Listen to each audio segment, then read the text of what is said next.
Assalamualaikum warahmatullahi wabarakatuh. Perkenalkan, nama saya Yuli Irmayanti SPD. Saya adalah guru produk kreatif dan kewirausahaan di SMK Negeri 1 Patok Besi. Saya adalah calon guru penggerak angkatan 10 dari Kabupaten Subang.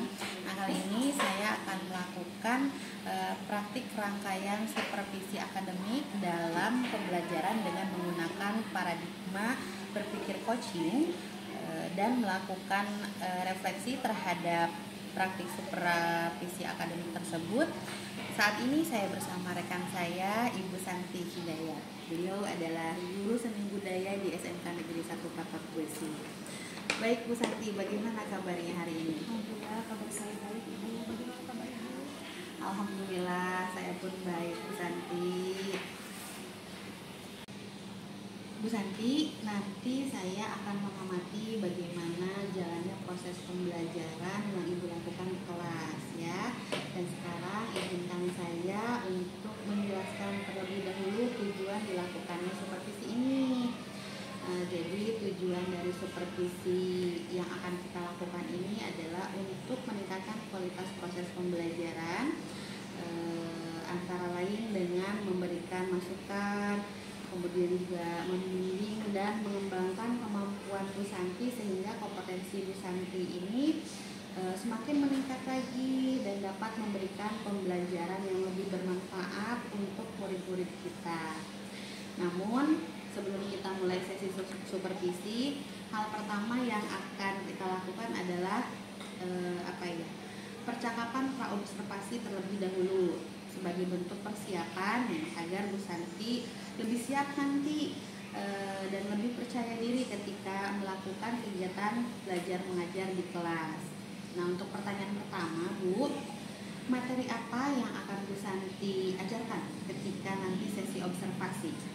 Jadi materi yang akan saya ajarkan yaitu tentang eksplorasi bunyi dalam musik. Eksplorasi bunyi dalam musik ya Bu ya. Lantas bagaimana dengan tujuan pembelajaran yang ingin Bu Santi capai? Tujuan pembelajaran yang ingin saya capai yaitu peserta didik mampu mengidentifikasi bunyi yang didengar dengan mengeksplorasi teknik permainan beragam jenis alat musik. Baik. Nah, selanjutnya, apa area pengembangan yang hendak Bu Santi capai? Saya ingin mengembangkan inovasi dalam proses pembelajaran. Inovasi ya Bu ya. Kemudian berdasarkan area pengembangan yang Bu Santi sampaikan tadi, hal spesifik apa nih yang ingin dikembangkan oleh Bu Santi untuk saya amati nantinya? Saya ingin lebih fokus pada media yang saya gunakan supaya anak-anak lebih mudah memahami materi. Berarti ke medianya ya Bu ya. Baik Bu. Nah, bagaimana dengan strateginya, metode atau model pembelajaran yang disiapkan dalam mencapai tujuan pembelajaran Bu Santi nanti itu? Untuk metode saya akan menggunakan blended learning. Sementara untuk model pembelajarannya saya akan menggunakan project based learning. Kayak PJBL ya Bu ya. Nah, pertanyaan terakhir nih Bu, apa harapan Ibu dari kegiatan observasi yang akan kita lakukan bersama nanti di kelas? Harapan saya supaya pembelajaran selanjutnya bisa lebih baik lagi, terutama dengan inovasi media pembelajaran yang digunakan. Insya Allah ya Bu ya, alhamdulillah. Saya pun berharap demikian. Semoga pembelajaran Ibu dapat berjalan dengan baik. Oh iya Bu, setelah melakukan observasi di dalam kelas nih, nanti kita akan melakukan kembali nih percakapan yang namanya percakapan pasca observasi. Namun dalam percakapan pasca observasi ini kita tidak hanya berdua. Kalau pasca observasi nanti saya akan didampingi oleh pengajar praktik saya, yaitu Ibu Indah Wening dari tim BBGP. Oke. Terima kasih Bu Santi ya. Sampai jumpa nanti di kelas. Mudah-mudahan semua yang Bu Santi siapkan, yang sudah kita obrolkan hari ini bisa terlaksana dengan baik dan berjalan lancar. Terima kasih Bu Santi.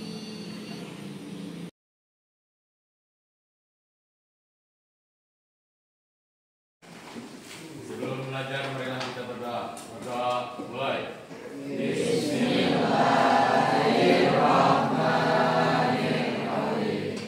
Alhamdulillah.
hasil kalian apresiasi di baik itu di YouTube dan sebagainya.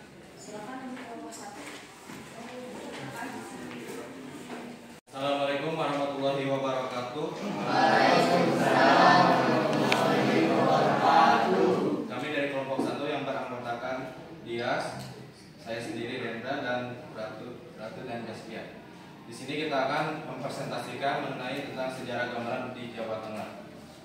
Di sini ada beberapa poin yang akan kita sampaikan. Yang pertama sejarah gamelan Jawa Tengah dan namanya, dan berapa peralatan gamelan Jawa Tengah dan serta ciri-ciri dan fungsinya.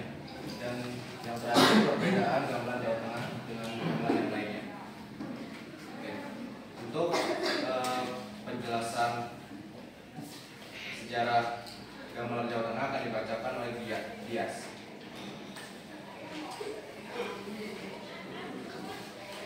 Jawa adalah ensemble musik yang biasanya menonjolkan beberapa chord, kumbang, hingga gandrung. Musik yang tercipta pada gamelan Jawa berasal dari paduan bunyi, gong, kenong, dan alat musik Jawa lainnya. Irama musik umumnya lembut dan mencerminkan keselarahan hidup sebagaimana prinsip hidup yang dianut pada umumnya oleh masyarakat Jawa. Gamelan Jawa biasanya dipakai untuk mengiringi penggelaran wayang dan pertunjukan tari. Namun dalam perkembangannya gamelan Jawa bisa berdiri sebagai sebuah pertunjukan musik yang lengkap dengan penyanyi atau siten dan berfungsi sebagai sarana pendidikan, mengiringi tarian, membangun suasana religius, sarana dakwah, meramaikan keberselatan, serta menyambut tamu penting. Menurut kepercayaan orang Jawa, gamelan diciptakan oleh dewa yang menguasai daratan Jawa, yaitu Sang Hyang Wuruk, yang mendiami Gunung Mahendra atau saat ini lebih terkenal dengan sebutan Gunung Lawu. Jadi pada zaman dahulu gamelan tersebut dibuat dan digunakan untuk berkomunikasi dan untuk memanggil dewa-dewa lainnya. Satu kendang, 2 bonang, 3 bonang tadarus, 4 demung, 5 saron, 6 peting atau gamelan, 7 kenong dan ketuk, 8 selenteh, 9 gender, 10 gong. Gamelan Jawa Tengah. Berikutnya mengenai ciri-ciri dan peran masing-masing dari perangkat gamelan yang hanya selesai. Ciri dan peran masing-masing dari perangkat gamelan. Dia berfungsi untuk mengangkat tempo dalam bermainnya gamelan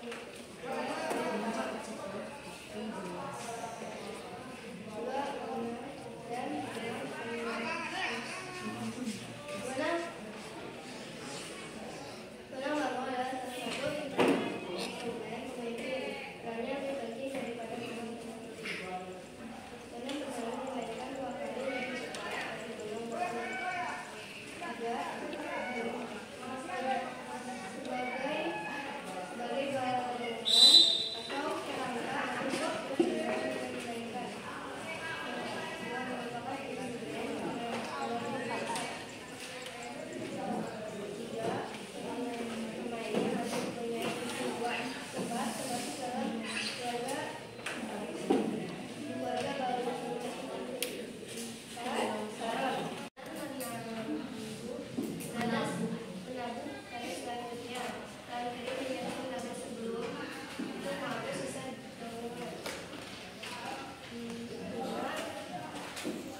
seni Gamelan Jawa Tengah yang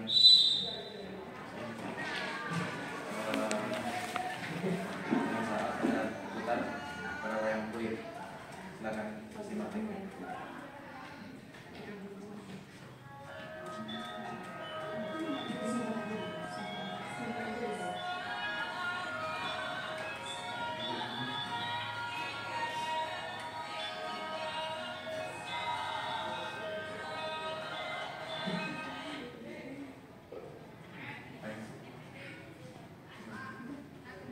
Wassalamualaikum warahmatullahi wabarakatuh. Baik, saya akan menjawab pertanyaan dari Nabila dari kelompok 7 dan Ajeng dari kelompok 5. Kami saling berkaitan. Gamelan Jawa Tengah ditampilkan di acara apa saja karena berkaitan dengan pertanyaan Nabila. Biasanya gamelan Jawa Tengah itu ditampilkan pada saat penyambutan orang-orang penting seperti pemerintahan ataupun di acara-acara pernikahan. Terima kasih.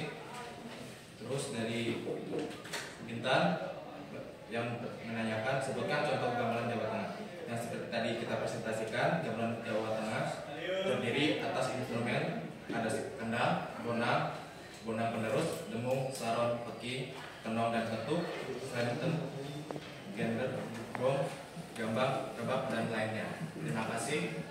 Wassalamualaikum warahmatullahi wabarakatuh.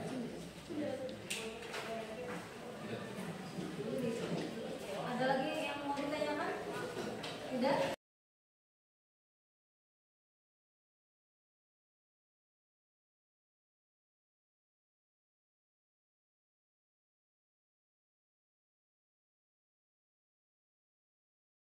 Assalamualaikum, selamat pagi Bu Santi, Bu Indah, Bapak, bagaimana kabarnya? Alhamdulillah. Alhamdulillah, kabar saya juga baik. Bu Santi, kali ini kita akan melaksanakan percakapan pasca observasi. Namun sebelumnya izin ya Bapak ya, Ibu, dimana kita ketahui kita kan sudah melewati atau sudah melaksanakan kegiatan praobservasi dan proses observasi pada mata pelajaran Bu Santi 2 jam pelajaran ya Bu ya saat itu. Nah Bu Santi, bagaimana perasaan Bu Santi ketika sesi observasi saat itu? Awalnya saya merasa gugup, Bu. Namun alhamdulillah perasaan gugup tersebut tidak berlangsung lama dan kondisi kelas pun bisa terkendali dengan nyaman. Betul Bu, saya melihat pembelajaran Ibu saat itu berjalan dengan lancar. Murid pun terlihat antusias mengikuti pembelajarannya. Nah Bu Santi, bagaimana Ibu menilai performa dalam kegiatan pembelajaran hari lalu? Dalam kegiatan pembelajaran hari lalu yang dapat saya lihat, siswa memang lebih antusias Bu, sehingga membuat saya jauh lebih bersemangat untuk memberikan materi dalam pembelajaran tersebut.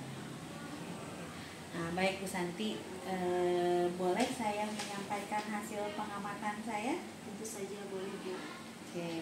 Menurut pengamatan saya, pembelajaran yang dilakukan oleh Bu Santi saat itu sudah sesuai dengan tujuan pembelajaran yang kita diskusikan ketika sesi praobservasi.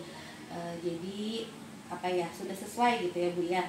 Namun saat itu saya melihat ada beberapa hal nih yang sebetulnya masih bisa ditingkatkan oleh Bu Santi.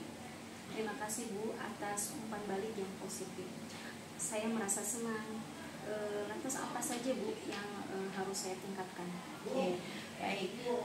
Untuk yang pertama itu Ibu bisa memberikan umpan balik yang lebih spesifik kepada murid setelah sesi presentasi. Karena ketika waktu kita observasi kan kegiatannya diskusi kelompok ya Bu ya, presentasi. Nah dari situ setelah selesai diskusi presentasi, Ibu sebetulnya bisa memberikan umpan balik yang lebih spesifik, entah itu kepada kelompoknya ataupun kepada siswanya.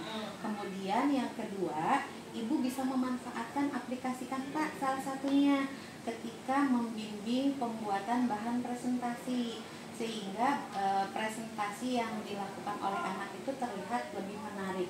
Nah nanti kan di situ bisa ditampilkan di depan kelas menggunakan InFocus. Seperti itu Bu. Baik Ibu. saya akan mencoba tingkatkan dalam pembelajaran berikutnya. Baik Bu Santi, saya berharap pembelajaran selanjutnya yang Bu Santi pimpin itu bisa lebih efektif lagi ya Bu ya. Tujuannya kebutuhan pembelajaran pada peserta didik bisa kita penuhi. Amin ya Rabbal Alamin. Terima kasih Bu sudah meluangkan waktu untuk sesi pasca observasi hari ini. Sama-sama, terima kasih juga ya Bu Santi, kita bisa berbagi dalam sesi mulai dari observasi dan sekarang pasca observasi. Sehat selalu Bu Santi. Ya, maka Ibu. Bu Yuli yang sudah memberikan pasca observasi. Bapak Hapunten, saya mau memberikan masukan dari mengenai pasca observasi yang disampaikan kepada Koci ya, rekan sejawat. Kebetulan Kocinya namanya Ibu Santi ya. Ibu Santi mengajar apa Bu? Seni budaya.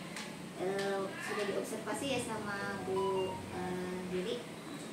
Ketika Bu Yuli menyampaikan observasi, ada sedikit yang boleh saya kasih masukannya, karena di pas prinsip coaching ini kita ada tiga prinsip, yaitu kemitraan satu, kemudian proses kreatifnya, kemudian memaksimalkan proses coachingnya, memaksimalkan.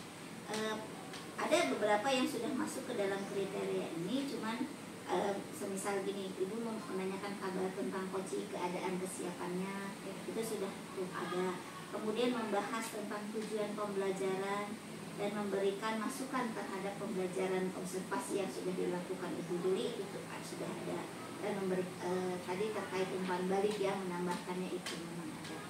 Nah, mungkin itu sudah bagus, sudah ada. Cuman di sini proses untuk menggali kemampuan dari coachingnya yang belum tersampaikan ya, belum tersampaikan. Jadi nanti ke depannya ketika Ibu memberikan observasi ya, memberikan pasca observasi atau masukan, digali si coachingnya itu supaya dia kemampuannya, dia merasa ya saya kurang di sini, itu tersampaikan oleh dianya sendiri. Kemudian Ibu juga menggali dengan pertanyaan-pertanyaan yang kreatif ya, yang bisa mengorek gitu, yang mengorek Ibu Santi supaya apa yang dimiliki Bu Santi itu muncul ya. Kelebihan-kelebihan Bu Santi itu muncul supaya menyadari, oh ternyata saya punya kelebihan ini ya. Itu tuh muncul dengan sendirinya. Jadi dia menyadari bahwa oh ternyata saya punya kelebihan di sini gitu. Kemitraannya sudah ada, Bu Santi sudah santai memberikan jawaban-jawaban itu ya, hanya itu saja, mungkin hanya tinggal memaksimalkan potensi rekan sejawatnya dengan mencari kelebihan dari coach itu. Terima kasih Bu masukannya.